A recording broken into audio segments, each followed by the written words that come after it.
MINDIA, Mind of India. If you have had anything Indian today, there are high chances that you would already have tasted coriander. I always believe that there are very few things that have the power to unite a country like India. And funny enough, this small herb sits right there. It unites India like how? From north to south, east to west, you will find coriander in almost everything. Whether it's peeping through as a dried spice or it's smiling on top as a garnish. And I think it's time for us to return that smile by actually recognizing it for what it's worth. Recognizing its power to unite the country onto a single plate, smilingly.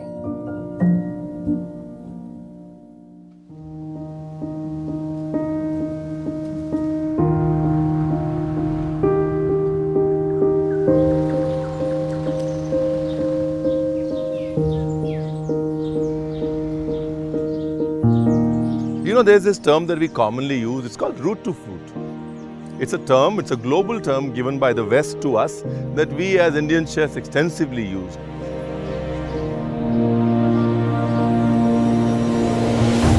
And yet, when we come to a humble coriander farm, you realize and you smile at yourself because here is an example of an herb that's used root to fruit. The roots are used in stocks and soups and sauces and curries and nihari, and the stems are used in the most common braises. The leaves are used for garnish, in pastes, in chutneys, pickles, relishes.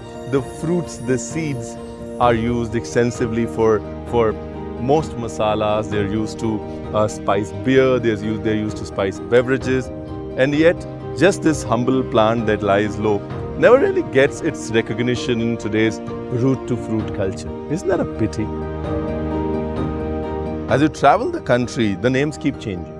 Kothmir, Dhaniya, Danika, Kostombir, and all these names represent a singular love, a love for coriander.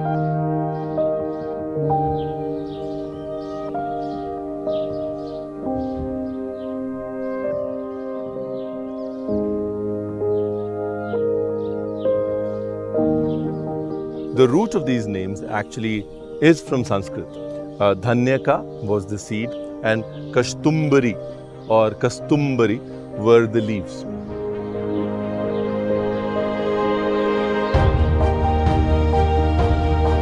This herb is so ingrained in our DNA, and it doesn't really matter whether it started from Babylon or Egypt or Italy.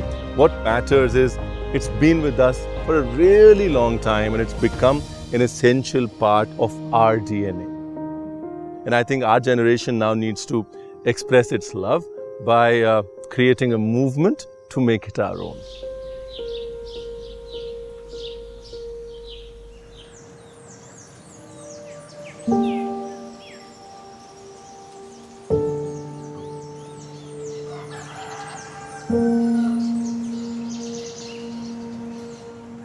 Ayurveda as ancient healing science is based on body balancing.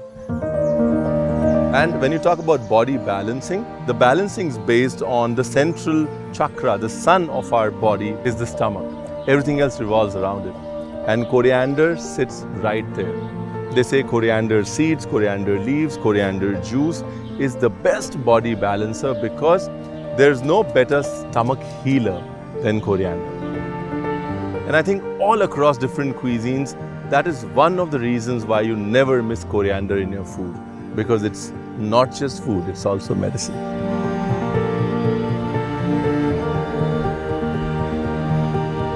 It's not an herb, it's a memory. It's a beautiful aroma that we take from our country to other countries. And if an herb has the power to unite the country, why not make it a national herb? MINDIA, Mind of India.